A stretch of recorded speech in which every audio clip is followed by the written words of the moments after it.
TNC के platform पे आपका हार्दिक स्वागत और अभिनंदन। आज की क्लास हम स्टार्ट करते हैं। आज की क्लास होगी मैथमेटिक्स और रीजनिंग की।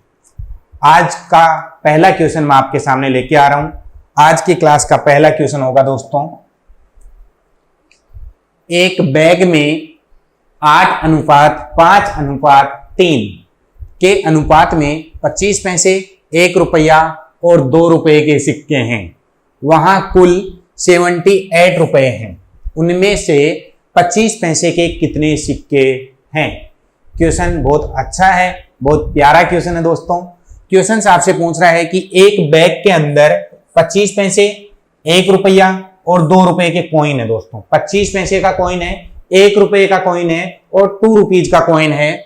वो जो कॉइन है उनका जो रेशो दे रखा है, अनुपात दे रखा है, वो दे रखा है 8:5:3। आगे दिया हुआ है कि देयर आर टोटल 78 रुपीज। उस बैग में टोटल 78 रुपीज है दोस्तों। आगे दिया हुआ है हाउ मैनी 25 पैसा कॉइन आर देयर, कि उस बैग के अंदर 25 पैसे के कितने कॉइन होंगे। ये क्वेश्चन पूछ रहा है आपसे। अब दोस्तों इसका देखते हैं आंसर। आंसर क्या आएगा कि एक बैग है, बैग के अंदर आपको टोटल जो दिया हुआ है वो दिया हुआ है 25 पैसे का कॉइन। उसके बाद ये तो है 25 पैसा, उसके बाद में दिया हुआ है 1 रुपया और उसके बाद में दिया हुआ है 2 रुपया दोस्तों। 25 पैसा है, ये रुपया नहीं है, ये 25 पैसा है, ये 1 रुपीज है, ये 2 रुपीज है। ठीक है दोस्तों, ये आपके दिया हुआ है।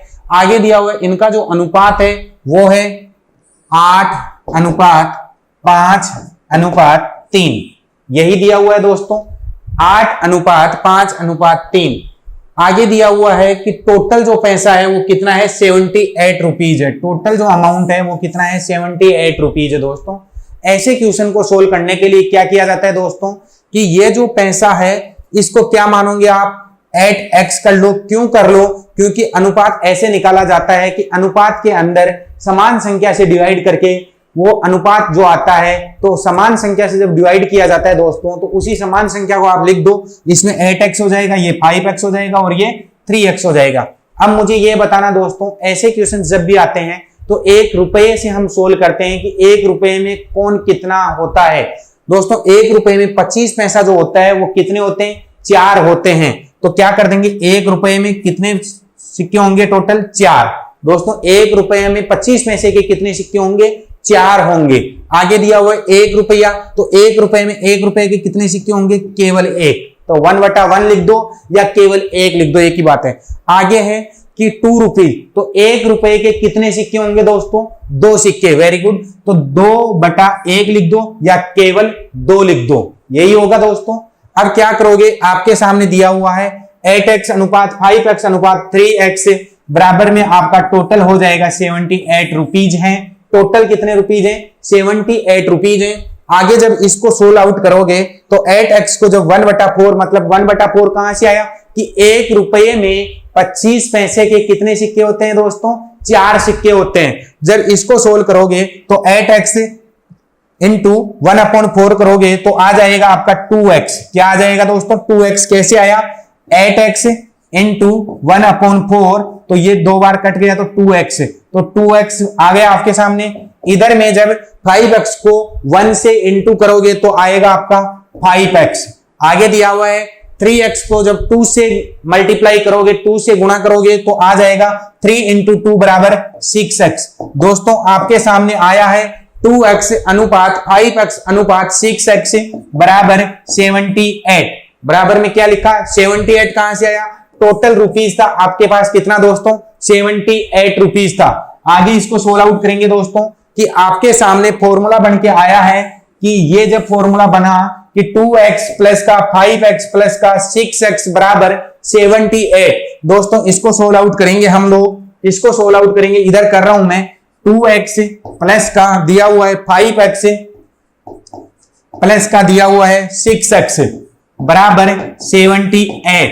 दोस्तों इसको सोल्व आउट करेंगे तो 2x plus 5x plus 6x कितना हुआ, 6 5 11 और 2 13, 13x बराबर 78। x बराबर निकालोगे तो 78/13, 13 का जब डिवाइड करेंगे 78 को 13 से तो आ जाएगा 6, x बराबर आपका आ गया दोस्तों 6। दोस्तों रिपीट कर रहा हूं, आपके पास 8:5:3 में था। अनुपात किस चीज का था? 25 पैसे का, 1 रुपए का और 2 रुपए का। आपने लिख लिया 25 पैसा, 1 रुपया और 2 रुपया। अनुपात लिख लिया 8x, 5x और 3x। आगे दिया हुआ है कि 25 पैसे के 1 रुपए के अंदर कॉइन कितने होते हैं? 4 कॉइन होते हैं, तो डिवाइड कर दिया 1/4 से। आगे दिया हुआ 1 रुपए में 1 रुपए का 1 कॉइन होता है। आगे दिया हुआ 2 रुपए में 1 रुपए के 2 कॉइन होते हैं दोस्तों, वही हम लोगों ने लिखा है यहाँ पे। जब इसको मल्टीप्लाई करके हमने टोटल कॉइन ज्ञात किया तो आ गया 2x प्लस का 5x प्लस का 6x बराबर रुपीज कितना था? 78। जब इसको सोल्व किया कि 2x प्लस का 5x प्लस का 6x बराबर 78 अपने सामने है, तो आगे आ जाएगा 13x बराबर 78, तो x बराबर आ जाएगा 78/13 बराबर 6। x बराबर आपके सामने मान निकल के आया है 6। आगे पूछ रहा है कि 25 पैसे के कितने सिक्के हैं दोस्तों। क्या पूछ रहा है? क्वेश्चन पूछ रहे हैं कि टोटल 25 पैसे के कितने सिक्के हैं। आपने 25 पैसा का सिक्का लिया है 8x, अनुपात में दिया हुआ था। आपका क्वेश्चन बोला था कि 8:5:3 में है, तो आपके पास 25 पैसे के कॉइन कितने हैं? 8x हैं। x का मान आपके सामने है 6, तो इसको 8x था, इसको सोल्व कर लो। 8 × 6 बराबर 48 कॉइन। 48 कॉइन किसके होंगे? 25 पैसे के कॉइन होंगे। क्वेश्चन में पूछ रहा है कि हाउ मेनी 25 पैसा कॉइन आर दियर, कि यहाँ पे 25 पैसे के कॉइन कितने हैं दोस्तों? 25 पैसे कॉइन कितने होंगे? 48 कहां दिया हुआ है? डी में दिया हुआ है। डी इज करेक्ट आंसर दोस्तों। अगर यही क्वेश्चन आपको पूछता कि 1 रुपए के कितने सिक्के होंगे, तो 1 रुपए का दिया हुआ है 5x, तो 5 × 6 हो जाएगा बराबर 30 आ जाएगा। 1 रुपए का क्या आ जाएगा? 30 आ जाएगा, 30 आ जाएंगे। आगे 2 रुपए के अगर कॉइन पूछता तो आपके सामने 2 रुपए का अनुपात है 3x, तो 3 × 6 बराबर 18 हो जाता दोस्तों। 18 कॉइन 2 रुपए के थे, 30 कॉइन 1 रुपए का था और 48 कॉइन 25 पैसे के थे दोस्तों। अगर इसको आप और ज्यादा डीपली जाके टोटल देखना चाहते हो कि साहब 78 हो रहा है या नहीं हो रहा, तो दोस्तों कैलकुलेट कर लेना। 48 कॉइन जब 25 पैसे के होंगे तो टोटल रुपीज कितने होंगे? 12 रुपीज, क्योंकि 4 कॉइन बराबर 1 रुपया। 25 पैसे के 4 कॉइन मिलके क्या बनाता है? 1 रुपया बनाता है। तो आपके 48 कॉइन मिलके बनाएंगे 12 रुपीज। 1 रुपए के 30 सिक्के हैं, मतलब 30 रुपए।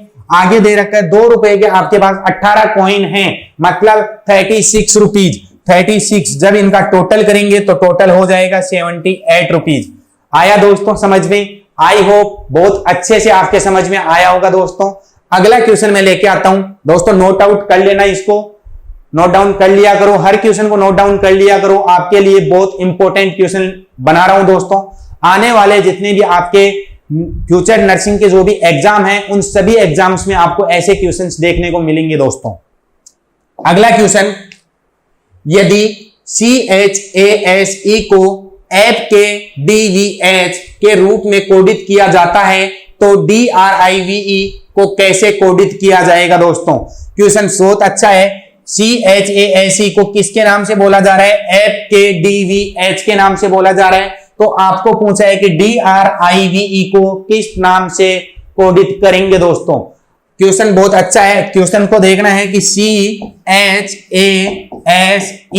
इसको क्या बोला जा रहा है दोस्तों? ऐप के DVH। आगे पूछा है कि DRIVE को किस नाम से कोडित किया जाएगा दोस्तों। सी को क्या बनाया है? ऐप बनाया है। ऐसे क्वेश्चंस को सोल्व आउट करने के लिए मैंने बहुत बार आपको बताया है कि अल्फाबेट का क्रम संख्या आपको याद रहना चाहिए। जैसे सी कितने पे आता है? 3 पे आता है, एच आपका 8 पे आता है, ए 1 पे आता है, एस आपका 19 पे आता है, ई आपका 5 पे आता है। उसी तरीके से एफ आपका 6 पे आता है, के आपका 11 पे आता है, डी आपका 4 पे आता है, वी आपका 23 पे आता है, सॉरी 22 पे आता है, एच आपका 8 पे आता है दोस्तों। इसी तरीके से आपका ये भी लिख लेते हैं हम लोग कि डी जो होता है वो 4 पे आता है, आर आपका 18 पे आता है, आई 9 पे आता है, वी आपका 22 पे आता है, ई 5 पे आता है दोस्तों। जब आपका 3 को क्या बना दिया गया? 6 बना दिया गया, मतलब 3 में क्या जोड़ा गया है? 3 ऐड कर दिया गया तो 6 बन गया। आगे 8 को 11 बना दिया गया, मतलब वही 8 में क्या ऐड किया है, 3 ऐड किया है। आगे 1 को 4 बनाया, वही 3 ऐड किया। आगे 19 को 22 बनाया, तो 19 प्लस 22 बराबर होता है 19 प्लस 3 बराबर 22, 3 ऐड किया। 5 को 8 बना दिया गया दोस्तों। इसी तरीके से डी को क्या बनाओगे आप, डी कितने पे था, 4 पे था, तो 4 को क्या बनाओगे, 7 बनाओगे। Very good. 7 पे क्या आता है, जी आता है दोस्तों। 7 बना दिया। 7 पे क्या आता है, जी आता है। 18 पे आपका आर है, तो 18 को क्या बनाओगे आप, 21 बनाओगे। 21 पे क्या आता है, यू आता है। यू आपका 21 पे। आई आपका 9 पे था, 9 को आप क्या बनाओगे, 12 बनाओगे। 12 पे क्या आता है, एल आता है दोस्तों। उसके बाद में वी दे रखा है, वी आपका 22 पे है। 22 को क्या बनाओगे आप, 22 प्लस 3 होता है 25। 25 पे आता है वाई, वाई आपका आ गया। आगे दे रखा है ई आपका 5 पे है, तो आपका एच हो जाएगा 8 पे। दोस्तों ये आपको कहीं भी दिख रहा है, GULYH, GULYH डी दिख रहा है दोस्तों। GULYH किसको बोलेंगे, DRIV को बोलेंगे दोस्तों। डी इज करेक्ट आंसर दोस्तों। अगला क्वेश्चन दिया हुआ है कि 2 student appearing in an examination, 2 student एक एग्जाम में अपेयर्ड हुए हैं दोस्तों। 2 छात्र एक परीक्षा में उपस्थित हुए, उनमें से एक ने दूसरे की तुलना में 20 अंक अधिक हासिल किए दोस्तों। 20 अंक अधिक हासिल किए हैं दूसरे की तुलना में। पहले नोट डाउन कर लेते हैं। पहला छात्र मान लो ए है और दूसरा छात्र क्या है, बी है दोस्तों। ए अनुपात बी में आप ले लो, पहला छात्र आपके सामने ए है और दूसरा क्या है, बी है। उनमें से एक ने दूसरे की तुलना में 20 अंक अधिक हासिल किए हैं दोस्तों। तो पहला नोट डाउन करो कि दूसरे की तुलना में, तो दूसरे को नंबर दे दो आप एक्स। इसने एग्जाम में कितना स्कोर हासिल किया होगा, एक्स किया होगा, तो पहले के कितने हो जाएंगे, 20 अंक अधिक, मतलब एक्स प्लस का 20। Very good. आगे दिया हुआ है और उसके अंक उनके अंकों के योग का 60% था। इन दोनों का योग करेंगे और इन दोनों के जब योग करेंगे तो आपके सामने क्या आएगा, इन दोनों के योग का 60%, इन दोनों का योग करने के बाद में दिया हुआ है। और उसके अंक, जो ए ने जो अंक अर्जित किए, वो कितना अंक अर्जित किया, और उसके उनके अंकों के योग का, इन दोनों के अंकों का योग करना है और उसका क्या निकालना है, 60% निकालना है डियर। 60% था। उन दोनों के द्वारा प्राप्त कुल अंक क्या थे, दोनों ने टोटल कितना अंक अर्जित किया है दोस्तों। इस क्वेश्चन को सोल्व आउट करेंगे कि आपका ए है और एक बी है। बी ने जब एक्स नंबर अर्जित किए एग्जाम में, तो ए अर्जित करेगा एक्स प्लस का 20। तो दोस्तों टोटल हो जाएगा, टोटल दोनों ने अंक जो प्राप्त किए, टोटल आएगा x प्लस का 20 प्लस का x बराबर आ जाएगा 2x प्लस का 20। दोस्तों टोटल जो अंक अर्जित किए दोनों स्टूडेंट्स ने, वो अंक हैं उनके 2x प्लस का 20, जिनमें से a ने किया x प्लस का 20 और b ने किया है केवल x। तो दोस्तों टोटल अंक इन्होंने अर्जित किए 2x प्लस का 20। आगे दिया हुआ है a ने जो अंक अर्जित किए वो दोनों के अंकों के योग का 60% है। दोस्तों a ने जो अंक अर्जित किए वो दोनों के अंकों के योग का 60% है। तो लिख लेंगे a ने अंक अर्जित किया है x प्लस का 20 बराबर आपका कितना होगा दोस्तों, टोटल अंक दोनों ने अर्जित किए हैं 2x प्लस का 20 और इसका इंटू 60% होगा। तो दोस्तों 6% कैसे निकालते हैं, 60/100 यही होगा, बिल्कुल यही होगा दोस्तों। मैं आगे इसको कर रहा हूं, इधर से मैं मिटा देता हूं दोस्तों। एक बार आगे देखना कि x प्लस का 20 बराबर, ये a ने अर्जित किया है x प्लस का 20 और उसके कितने अंक हैं, 2x प्लस 20 का 60%। तो 2x प्लस 20 का 60% जब निकालेंगे तो ये हो जाएगा, इसको जब गुणा करेंगे दोस्तों तो ये हो जाएगा 6 दूनी 12, मतलब 120x प्लस का हो जाएगा 6 दूनी 12, मतलब 1200 ये हो गया अपॉन 100। और इसके लगा दो एक, दोनों को क्या कर दो, वज्र गुणा कर दो दोस्तों। जब दोनों को वज्र गुणा करोगे तो ये हो जाएगा 100x प्लस का 20 इंटू 100 होता है 2000 बराबर आपका आ गया 120x प्लस का 1200। दोस्तों यही है, आई आगे आपका बोर्ड नहीं दिख रहा तो मैं इसको सोल्व आउट कर लेता हूं, इधर में लिख लेता हूं उसको। दोस्तों आपके सामने आया है 100x प्लस का 2000 बराबर दिया हुआ है 120x प्लस का 1200। जब इसको सोल्व आउट करेंगे तो ये 120x है, जब ये 100 उधर जाएगा तो माइनस हो जाएगा, तो 120x माइनस 100x बराबर ये 2000 प्लस का है तो 2000 ऐसे के ऐसे रहेगा और उधर वाला आएगा तो माइनस हो जाएगा माइनस 1200। जब आपका 120 में से 100 गया तो बचा 20x बराबर आपका 2000 में से 1200 जाएगा दोस्तों तो बचेगा आपका 800 और x बराबर निकालोगे तो 800 अपॉन 20 आपका कितनी बार डिवाइड हो गया, x बराबर 40। दोस्तों आपके सामने क्या आया है, x बराबर 40 आया है। दोस्तों सेम इसी तरीके से इसको सोल्व आउट करना है। जिसकी मैथमेटिक्स स्ट्रॉन्ग है वो डायरेक्ट कर सकता था, यहाँ पे 60 अपॉन 100 को 0.6 लिख सकता था। दोस्तों 60 अपॉन 100 क्या होता है, 0.6 होता है, लेकिन हम लोग नर्सिंग के विद्यार्थी हैं और नर्सिंग में आपके इस तरीके का क्वेश्चन आता है, डायरेक्ट आपको इस सिंपल मेथड से यूज करना है और सिंपल मेथड से आपको इस क्वेश्चन को सोल्व आउट करना है। x बराबर आपके सामने 40 आया है दोस्तों, तो आपका क्या है कि उन दोनों के द्वारा प्राप्त कुल अंक क्या थे, पहले ने अंक प्राप्त किए हैं x प्लस 20 और दूसरे ने किए हैं x, और टोटल जब इनका अंक अपन ने लिखा था तो दोस्तों वो लिखा था 2x प्लस का 20। x बराबर आपके पास आया 40 तो 2 इंटू 40 प्लस का 20 बराबर आपका हो जाएगा 40 दूनी 80 प्लस का 20 बराबर 100 आपका करेक्ट आंसर होगा। 100 अंक उन्होंने अर्जित किए हैं दोस्तों, कहीं दिया हुआ है 100%, 100% उन्होंने नंबर मतलब टोटल 100 मार्क्स उन्होंने अर्जित किए हैं। दोनों ने कितना अर्जित किया है दोस्तों, 100% अर्जित किया है, तो 100% आपका करेक्ट आंसर होगा। दोस्तों समझ में आया दोस्तों। नेक्स्ट क्वेश्चन आपके लिए, नेक्स्ट क्वेश्चन है, एक आदमी ने 3 घंटे में 18 किलोमीटर, 2 घंटे में 7.2 किलोमीटर और 5 घंटे में 15 किलोमीटर की दूरी तय की। उसके द्वारा प्रति घंटे यात्रा की गई औसत दूरी क्या है। दोस्तों बहुत ही अच्छा क्वेश्चन है कि एक आदमी है वो क्या कर रहा है, डिस्टेंस कवर कर रहा है 18 किलोमीटर को 3 आवर्स में, 7.2 किलोमीटर को 2 आवर्स में और 15 किलोमीटर को 5 आवर्स में। तो what is the average distance travel by him per hour. आपको पर आवर की ट्रेवलिंग याद करनी है। तो दोस्तों ऐसे क्वेश्चंस को कैसे करते हैं, डायरेक्ट आप लिखो कि उसने टोटल डिस्टेंस कितनी तय की है और कितने आवर्स में की है, डिवाइड कर दो, आपका औसत आ जाएगा, एवरेज आ जाएगा। टोटल उन्होंने 3 आवर्स में क्या किया, 3 आवर्स लिख लो बराबर 18 किलोमीटर। अगला उसने 2 आवर्स में क्या किया, उसने 7.2 किलोमीटर, 7.2 किलोमीटर। अगला उसने क्या किया, 5 आवर्स में उसने कितनी दूरी तय की, 5 आवर्स में उसने दूरी तय की 15 किलोमीटर। दोस्तों टोटल ओवर्स हो गए और टोटल किलोमीटर आप देख लो, टोटल ओवर्स हो जाएगा 3 2 5 और 5 10।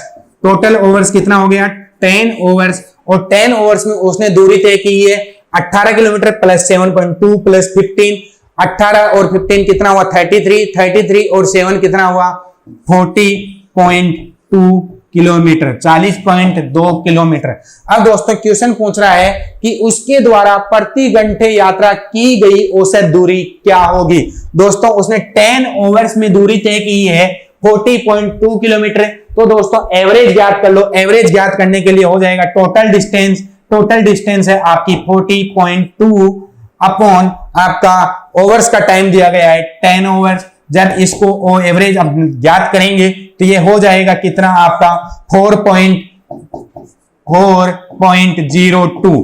कैसे आया, जब 10 से डिवाइड करेंगे तो दोस्तों एक बिंदी लगा हुआ है तो एक जीरो लगा हुआ है तो आगे एक पॉइंट लगा दो, तो 4.02 किलोमीटर पर ओवर उसने दूरी तय की है। कहीं भी आपको 4.02 दिख रहा है, बिल्कुल दिख रहा है, डी इज करेक्ट आंसर। दोस्तों आपकी औसत एवरेज जो है पर ओवर उसने कितनी डिस्टेंस तय की है 4.02 किलोमीटर।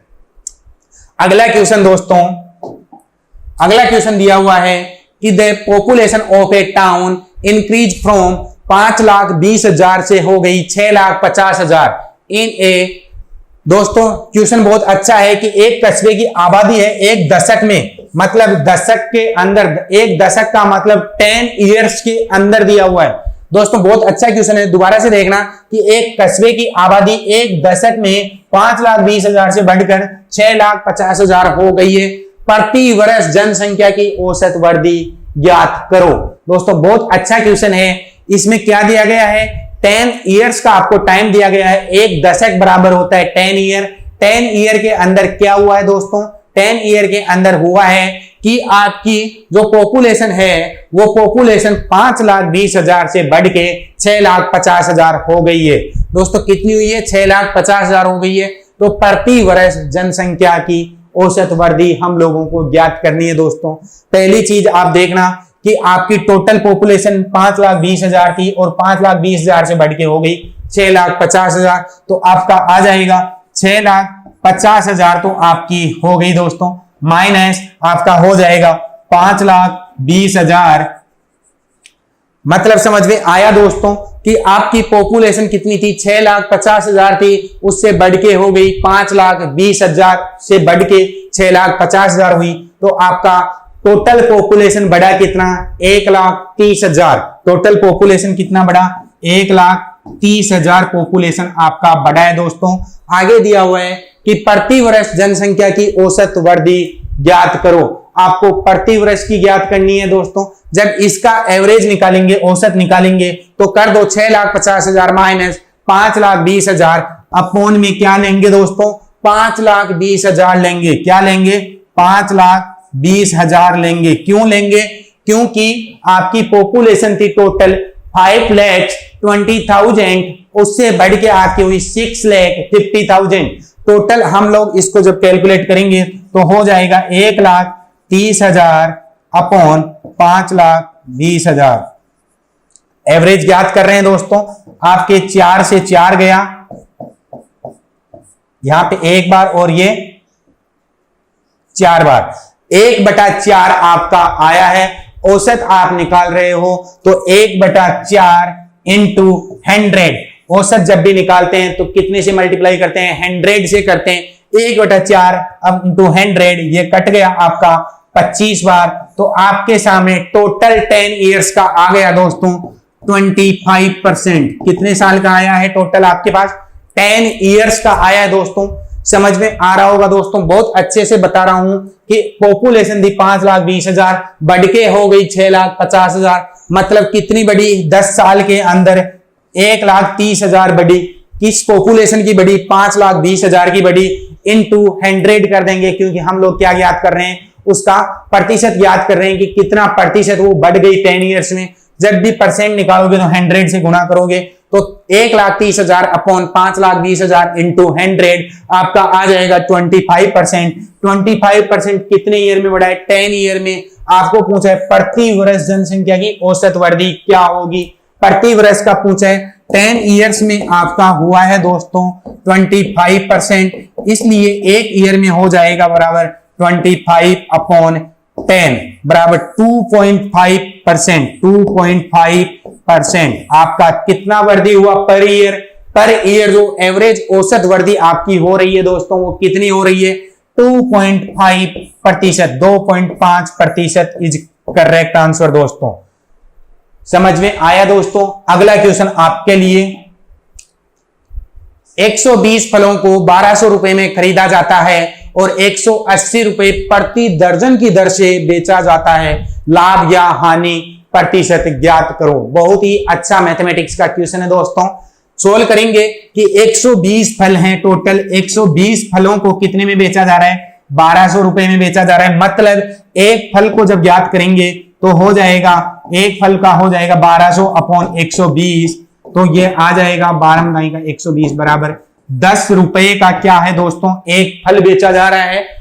120 रुपए, 120 फलों को 1,200 रुपए में खरीदा, मतलब 10 रुपए में क्या किया गया है दोस्तों, एक फल को खरीदा गया है। आगे बोल रहे हैं और 180 रुपए प्रति दर्जन की दर से बेचा जाता है। मतलब क्या है दोस्तों, 12 फलों को बेचा जा रहा है 180 रुपए में, तो एक ये तो क्या है, खरीदा जा रहा है दोस्तों। इसका मतलब क्या कर रहा है, वोट कर रहा है, खरीदा जा रहा है।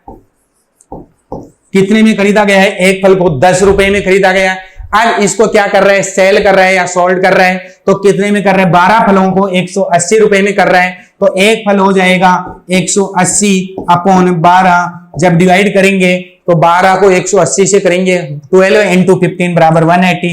मतलब 15 रुपीज का आपको क्या कर रहा है? इसको बेच रहा है, सोल्ड आउट कर रहा है दोस्तों। एक फल आप 10 रुपए में खरीद रहे हो और 15 रुपए में बेच रहे हो, तो क्या होगा दोस्तों? 101% आपको लाभ ही होगा। अब आगे पूछ रहे हैं लाभ या हानि में क्या प्रतिशत होगा दोस्तों? तो लाभ वाला आंसर आएगा, हानि का तो आ ही नहीं सकता। आपके 2 में लाभ दिया हुआ है, कंफर्म है कि 1 या 2 में से आंसर आएगा, या तो ए आएगा या बी आएगा। अब क्या आएगा दोस्तों? 10 रुपए का फल खरीदा है आपने और बेचा कितने का है? 15 रुपए का बेचा है दोस्तों। 10 रुपए का फल खरीदा है आपने और बेचा कितने का है? 15 रुपीज का बेचा है दोस्तों। तो इसका लाभ ज्ञात करने के लिए क्या करोगे दोस्तों? आपने फल कितने का बेचा है? 15 रुपए का बेचा है और खरीदा कितने का है? 10 रुपए का है। और इनटू कितने से करोगे आप? 100 से करोगे। तो दोस्तों क्या हो जाएगा आपका ऐसे क्वेश्चन को सोल्व करने के लिए आपका टोटल एक फल पे कितना प्रॉफिट हो रहा है? 5 रुपए का प्रॉफिट हो रहा है दोस्तों। कितने का प्रॉफिट हो रहा है? 5 रुपए का प्रॉफिट हो रहा है। तो प्रॉफिट अब आप ज्ञात क्या कर रहे हो दोस्तों? लाभ ज्ञात कर रहे हो। तो लाभ कैसे ज्ञात किया जाता है? हमेशा प्रॉफिट ऊपर में लिया जाता है। प्रॉफिट अपॉन उसको कितने में वोट किया था आपने? खरीदा कितने में था? 10 रुपीज में, इंटू 100।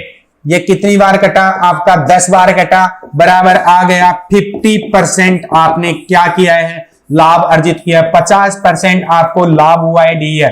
कितना हुआ है? 50% लाभ हुआ है दोस्तों। लाभ हमेशा कैसे निकाला जाता है? प्रॉफिट और लॉस दोस्तों। प्रॉफिट और लॉस कैसे निकाला जाता है? प्रॉफिट हमेशा निकाला जाता है कि टोटल आपको कितने रुपए का प्रॉफिट हुआ वो ऊपर में लिखा जाता है, नीचे में लिया जाता है कितने रुपए में आपने उसको परचेज किया था वो लिखा जाता है, और उसके बाद में इनटू कर दिया जाता है दोस्तों 100 से। क्योंकि हम लोग क्या ज्ञात कर रहे हैं? प्रतिशत ज्ञात कर रहे हैं, और प्रतिशत ज्ञात करने के लिए हमेशा इनटू किया जाता है दोस्तों 100 से। तो आपके सामने निकल गया 50% आपको क्या हुआ है? प्रॉफिट हुआ है। 50% प्रॉफिट आपका होगा दोस्तों। अगला क्वेश्चन बहुत ही अच्छा क्वेश्चन है। रिसेंटली बहुत सारी एग्जाम में ऐसा क्वेश्चन पूछा गया है। यदि नीला लाल है दोस्तों, क्या है? Blue is red. ब्लू जो रंग है उसको क्या बोला जा रहा है? रेड बोला जा रहा है। Red is orange. दोस्तों लिखना कि ब्लू जो रंग होता है उसको क्या बोला जा रहा है? रेड बोला जा रहा है। रेड को क्या बोला जा रहा है? ऑरेंज बोला जा रहा है। ऑरेंज को क्या बोला जा रहा है? ग्रीन बोला जा रहा है। और ग्रीन को क्या बोला जा रहा है? येलो बोला जा रहा है दोस्तों। Then what is the colour of blood? दोस्तों बहुत अच्छा क्वेश्चन है। यदि नीला लाल है, लाल नारंगी है, नारंगी हरा है, हरा पीला है, तो रक्त का रंग क्या होगा दोस्तों? ब्लड का रंग बॉडी में क्या होता है दोस्तों? रेड होता है। और क्वेश्चन आपको पूछ रहे आप दोस्तों, आपको लाल आंसर नहीं देना है। क्यों नहीं देना है? कि क्वेश्चन ने स्पष्ट किया है कि रेड को क्या बोलते हैं? ऑरेंज बोलते हैं। लाल को क्या बोलते हैं? नारंगी बोलते हैं दोस्तों। तो आपका ब्लड होता है बॉडी में रेड कलर का, और रेड को क्या बोल रहे हो आप? ऑरेंज कलर बोल रहे हो, मतलब नारंगी बोल रहे हो। तो आपको ऑरेंज ORANG ऑरेंज आपका करेक्ट आंसर होगा। नारंगी इज करेक्ट आंसर दोस्तों। बहुत सारी एग्जाम में ये क्वेश्चन पूछा गया है। ये क्वेश्चन आप लोगों को कंफ्यूजन करने के लिए दिया जाता है कि आपका माइंड कितना शार्प है दोस्तों।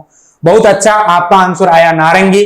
ऑरेंज रंग इज करेक्ट आंसर, क्योंकि लाल को क्या बोला गया है? नारंगी बोला गया है। ब्लड होता है वो रेड कलर का होता है, इसलिए क्या हो जाएगा? ऑरेंज हो जाएगा। अगला क्वेश्चन है एक्स और वाई के वेतन 4:5 के अनुपात में हैं। दोस्तों बहुत अच्छा क्वेश्चन है। एक्स अनुपात वाई दिया हुआ है। एक्स का अनुपात है 4 और वाई का अनुपात है आपका 5। आगे दिया हुआ, अगर प्रत्येक के वेतन में 5,000 रुपए की बढ़ोतरी की जाती है तो यह अनुपात 9:11 हो जाता है। एक्स का वेतन ज्ञात करो। दोस्तों बहुत ही अच्छा क्वेश्चन है। क्वेश्चन दे रखा है कि आपका एक्स का अनुपात है 4 और वाई का अनुपात है 5। तो दोस्तों इसमें क्या होगा? आपका अनुपात दे रखा है। अनुपात मैंने पहले भी बताया है कि कैसे ज्ञात किया जाता है, समान संख्या से डिवाइड करके किया जाता है। तो इसमें भी x ले लो और इसमें भी x ले लो। आगे दिया हुआ है अगर प्रत्येक के वेतन में 5,000 रुपए की बढ़ोतरी कर दी जाती है, मतलब 4x प्लस का 5,000 और ये तो हो गया x का, और y का भी हो जाता है 5x प्लस का 5,000 बराबर में आपका जो अनुपात आता है दोस्तों वो कितना हो जाता है 9:11, 9:11 हो जाता है, 9:11 हो जाता है। तो x का वेतन ज्ञात करो दोस्तों, x का वेतन ज्ञात करना है हम लोगों को कि x टोटल कितना सैलरी ले रहा था। तो दोस्तों जब आपके सामने फॉर्मूला बना है 4x प्लस का 5,000 अपॉन 5x प्लस का 5,000 बराबर 9/11। दोस्तों कैसे लिया है, ये x का मान है और ये y का मान है, दोनों को समीकरण जब करेंगे तो दोनों का समीकरण ऐसे बन जाएगा। जब आपके सामने समीकरण है तो आप क्या करोगे दोस्तों, इसको वज्र गुणा कर दो। जब वज्र गुणा किया तो आपका आ जाएगा दोस्तों कि 11 को गुणा करना है 4x प्लस 5,000 से, तो हो जाएगा 44x प्लस का 5 को जब करेंगे तो 11×5 55, 55,000 बराबर में आपका आ जाएगा 9×5 45, 45x प्लस का आ जाएगा 9×5 45, 45,000। दोस्तों आपके सामने दिया हुआ है, इसको सोल्व कर लो। 45x माइनस 44 हो जाएगा 45x माइनस 44x बराबर आपका हो जाएगा 55,000 माइनस 45,000। जब इस फॉर्मूले को सोल्व करेंगे तो हो जाएगा x बराबर 55,000 में से 45,000 गया तो बचा आपका 10,000। x बराबर क्या आया है दोस्तों 10,000 आया है। और x का वेतन आपको पूछा है तो x का वेतन आपने लिया है 4x। x का वेतन क्या लिया है आपने 4x लिया है और x बराबर आपके सामने आ रहा है 10,000, तो हो जाएगा 4 इंटू 10,000 बराबर टोटल आ जाएगा 40,000 रुपया।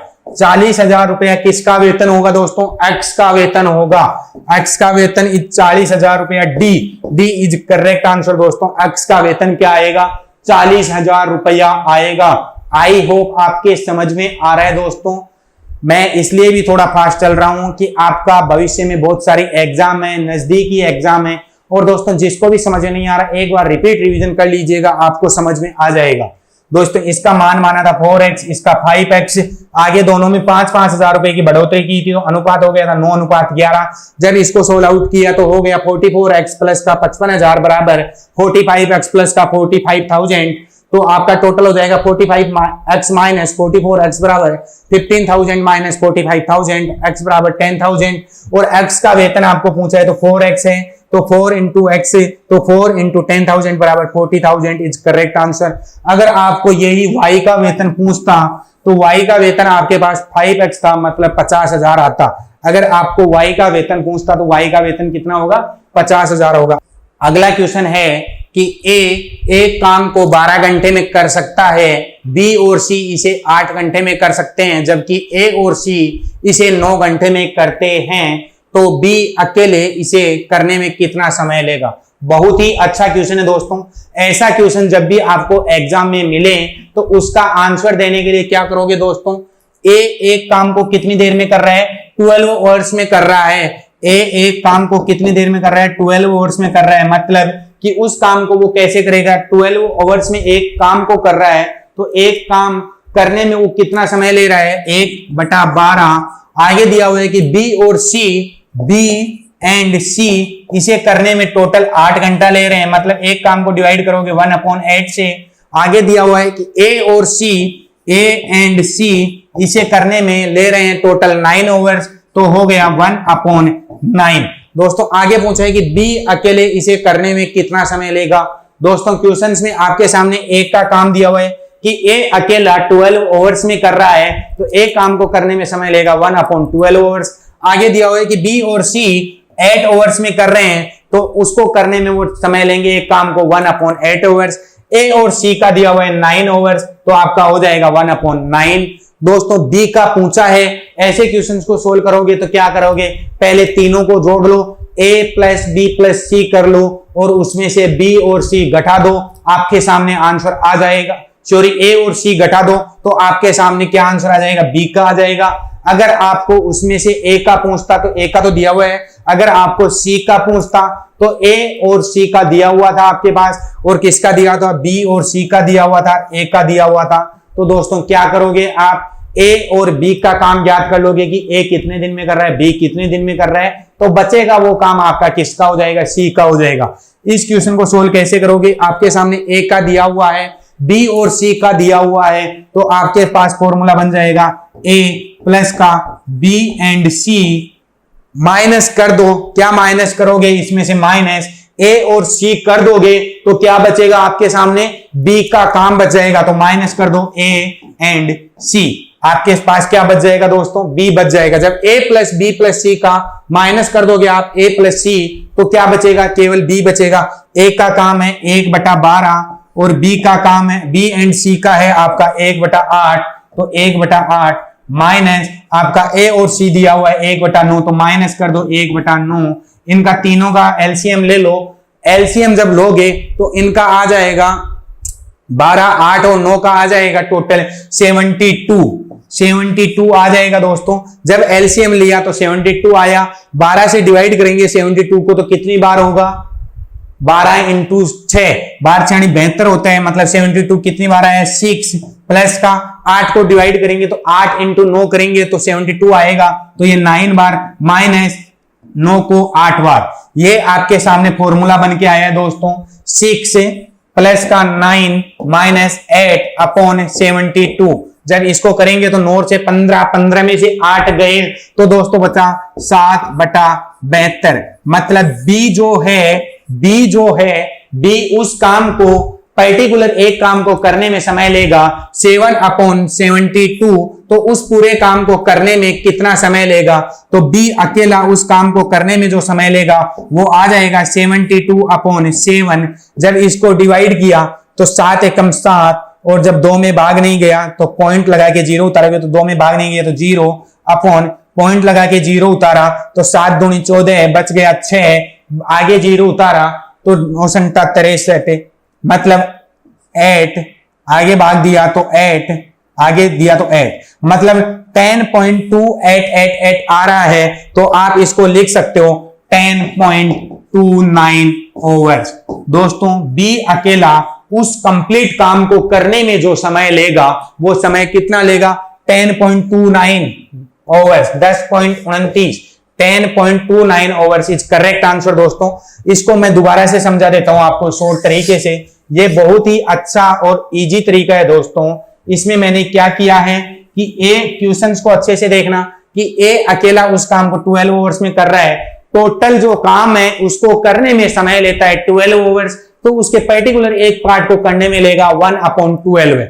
मतलब ए ले रहा है 1/12, बी लेगा, बी और सी कंबाइंड दिया हुआ है 8 घंटे में, तो बी एंड सी लेंगे दोस्तों 1/8। आगे सी एंड ए, मतलब ए और सी लेंगे उसको 1/9। दोस्तों आपके सामने 3 समीकरण है, बी का याद करना है तो आप कर दो a plus B and C minus A and C. जब दोस्तों ये समीकरण बैठाओगे तो हो जाएगा 1/12 प्लस 1/8 माइनस 1/9। एलसीएम लिया तो 72 आया। मैं बोल रहा था आपको कि एलसीएम की मैंने अलग से वीडियो बना रखी है, वो आप देख सकते हो। तो ये कटेगा तो ये हो जाएगा 6, ये हो जाएगा 9 और माइनस में आ जाएगा 8। यही हुआ। जब 9 और से 15 माइनस 8 बराबर बचता है 7/72। मतलब 7/72 क्या हुआ दोस्तों कि उस पर्टिकुलर काम को करने में बी जो समय ले रहा है वो टोटल समय लेगा। इसको उल्टा कर दोगे, क्यों करोगे, क्योंकि वो पर्टिकुलर उस काम का एक हिस्सा करने में समय ले रहा है 7/72, तो टोटल लेगा 72/7 बराबर 10.29 overs. 10.29 overs is correct answer दोस्तों। अगला क्वेश्चन दिया हुआ है कि X invest an amount of Rs 15,000 in a fixed deposit for 2 years at compound interest rate of 5% per annual. How much amount will he receive at maturity? दोस्तों बहुत ही अच्छा question है कि X है वो इन्वेस्ट कर रहे हैं 15,000 रुपया, तो आपके पास प्रिंसिपल दिया हुआ है दोस्तों 15,000। आगे दिया हुआ है डिपॉजिट कर रहा है, टाइम ड्यूरेशन दिया हुआ है आपके पास 2 ईयर। आगे आपके पास rate of interest, interest rate दी हुई है, रेट ऑफ इंटरेस्ट दी हुई है आपके पास 5%। तो आपको टोटल कितना अमाउंट रिसीव करना होगा दोस्तों, आपको उसका क्या पूछ रहा है, कंपाउंड इंटरेस्ट पूछ रहा है कि कंपाउंड इंटरेस्ट के साथ टोटल वो कितना अमाउंट रिसीव करेगा दोस्तों। तो कंपाउंड इंटरेस्ट का फॉर्मूला मैं लिख देता हूं। कंपाउंड इंटरेस्ट का फॉर्मूला होता है कंपाउंड इंटरेस्ट बराबर प्रिंसिपल इनटू कोस्टेक 1 प्लस रेट अपॉन 100 स्क्वायर में ले लेंगे टाइम माइनस प्रिंसिपल। ये क्या होता है, ये होता है आपका कंपाउंड इंटरेस्ट का फॉर्मूला। हम लोगों को with compound interest total money receive पूछ रहा है कि will he receive at maturity how much amount, कि वो मैच्योरिटी होने पे कितना टोटल पैसा लेगा। तो इसमें माइनस प्रिंसिपल हम लोग नहीं लगाएंगे। क्यों नहीं लगाएंगे, मैंने बता दिया दोस्तों कि ये कंपाउंड इंटरेस्ट का फॉर्मूला होता है। हम लोगों को विथ कंपाउंड इंटरेस्ट रिसीव करना है तो प्रिंसिपल भी तो लेना है दोस्तों कि आपका कितना मूलधन दिया था उसको, वो भी आपको ब्याज सहित रिसीव करना है। तो इसमें से मूलधन माइनस नहीं करेंगे दोस्तों, फॉर्मूले में रख दो। आपका फॉर्मूले में रख देंगे तो प्रिंसिपल कितना है आपके पास 15,000 15,000 इंटू 1 प्लस रेट है 5% अपॉन 100 और टाइम है 2 ईयर। तो हो जाएगा 15,000 इंटू 105 अपॉन 100 इंटू 105 अपॉन 100। दोस्तों ये 21 और ये 20, ये 21 और ये 20, आपके पास दो बिंदु से दो बिंदु चली गई तो आपके पास बचा 150 इंटू 21 इंटू 21 अपॉन 2 गुणा 2 बराबर है 4। आपके पास ये आया टोटल 150 इंटू 21 इंटू 21 अपॉन 4। जब इसको करेंगे तो ये हो जाएगा 150 इंटू 21 होता है 441, 21 441 अपॉन 4। आपके सामने ये आया है। जब 150 को 441 से जब इंटू करेंगे तो दोस्तों आपके सामने आ जाएगा, जीरो का जीरो लगा देना जीरो का जीरो लगा देना। आगे जब 15 से गुणा करोगे तो ये हो जाएगा 15 एकम 15 का 5 बच गया 1, 15 चौके 60 61 बच गया 6, तो 15 चौके 60 और 6 66। मतलब आपके पास आया है 66,150 अपॉन 4। जब इसको कैलकुलेट करोगे तो आ जाएगा 4 एकम 4 बच गया 2, 4 छीके 24, 4 छीके 24 बच गया आपका 2, तो 4 पंचे 20 बच गया आपका 1। आगे 5 उतारा तो 4 × 12 बच गया आपके पास 3, 3 के आगे 0 उतारा तो 4 × 28 बच गया आपके पास 2। तो पॉइंट लगा के 0 उतार लेंगे। जब पॉइंट लगा के 0 उतारा तो 20 में भाग दिया 4 का तो 5 बार गया। कहीं आपको ये नजर आ रहा है 16,537.5 रुपीज आप उससे रिसीव करोगे। 16,537.5 रुपीज उससे रिसीव करोगे दोस्तों। ए इज करेक्ट आंसर। 16,537.5 रुपीज आप टोटल विथ कंपाउंड इंटरेस्ट आप रिसीव करोगे। जिसको भी दिया है आपने उससे रिसीव कर लोगे दोस्तों। आई होप आपके समझ में आया होगा। आज की क्लास मैं यहीं पे समाप्त करता हूं दोस्तों। आज के लिए आपको बहुत सारा धन्यवाद कि आप लोग मेरे वीडियो को रेगुलर लाइक और सब्सक्राइब कर रहे हो दोस्तों। इसी के साथ मैं आपके उज्जवल भविष्य की कामना करता हूं दोस्तों। जय हिंद, जय भारत।